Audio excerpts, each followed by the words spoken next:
Good afternoon, class. Hope you're all doing good. Take out your notebooks, take careful notes. You will be tested on this. Today we're going to be talking about employee monitoring.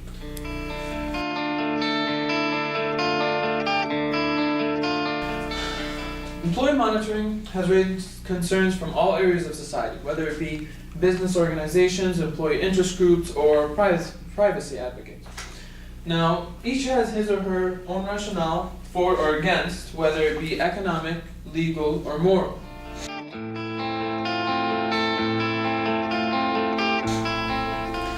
In order to come to a conclusion, we need to look at the benefits and weigh them against the costs or detriments of society. One of the most vital assets of a company is an efficient revenue generator, and otherwise known as a focused employee.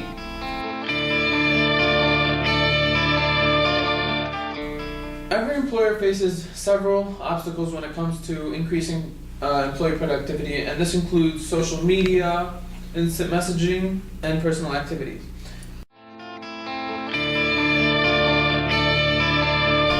Now, employee monitoring isn't a way to eliminate leisure time on the job, but merely a way to minimize any lost productivity. In a recent survey, 51% of the employees who use the internet at work spend between 1 to 5 hours every week on personal reasons, surfing the web for personal reasons. This can account to up to 40% of lost productivity. According to Sex Tracker, a service that monitors the use of pornographic websites, 70% of the traffic on porn sites occur during office hours.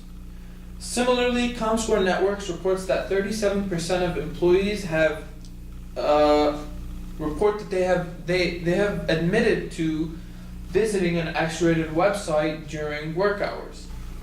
So what about the cost? Well, I'm glad you asked about that. To give you an idea how much time is lost, 3,200 people were surveyed,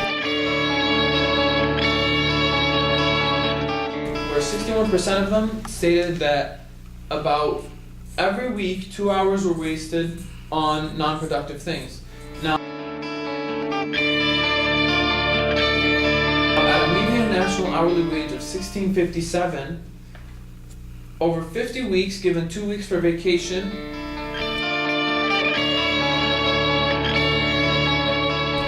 the 61% of the 128 million employed collectively wasted $130 billion with a B worth of salary hours in the past year. Assets can be a vulnerable point of attack for any would-be hackers. Any corporation that doesn't properly secure their systems runs the risk of unwanted retrieval of their information. When an employee has the ability to visit an unsafe website, they open the door for hackers and viruses. Any business is just one click away from a large PR snafu.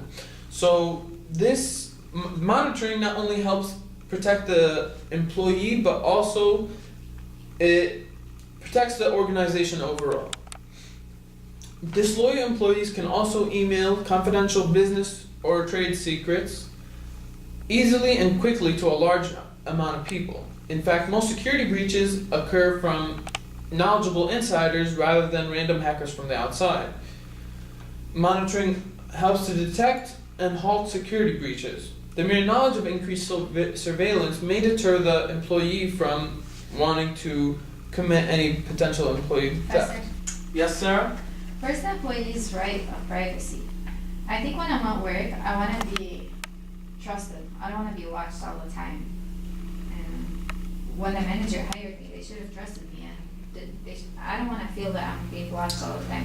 You know, Sarah, that's a very good question. And since Lakina's so busy with her phone, I think, how about you come up here and answer her question?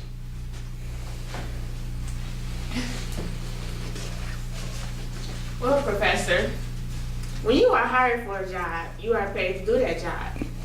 And the company owns the resources and they have the right to monitor you.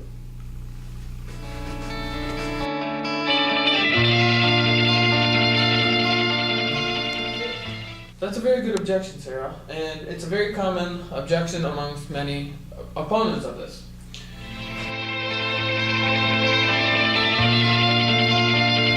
An employer looks at many different candidates when they're looking to hire, and usually they'll try to find a confident worker and one that will take responsibility for their use of time.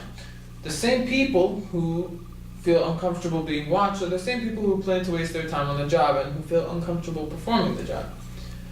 The employer hires someone expecting that they'll put in productive hours and they'll only take a break if absolutely necessary. Remember, a well-designed, the best kind of employee monitoring system is one that looks to minimize lost productivity instead of eliminating it. One of the overlooked problems of employee monitoring is the liability issue. Employee monitoring is used by most companies, but do we really know why they're being monitored? Most companies are monitoring emails and computer use to make sure that they aren't going to be sued. In many harassment cases, the employer is responsible unless they can prove their affirmative defense, in which they have to prove that they were either able to prevent the harassment through an email that they sent out or employee conduct where the rules are stated, or they have to have evidence that the employee failed to take advantage to prevent or correct this with the employer to avoid harm. Now, as you see up here, there are two major cases that set a new standard where in most cases of harassment, the employer is actually responsible. So this law is in place to help employees who fall victim of harassment or discrimination. And so monitoring is not only used to help stop discrimination, but also to aid in the safety of the organization so that they can avoid all legal lawsuits, liability issues, and the like.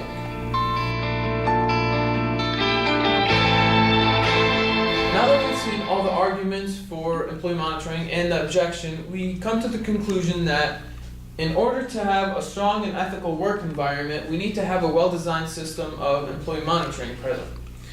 And some attributes of the employee monitoring system have to include that the employer explains to the employees why, how, and when employee monitoring is being used.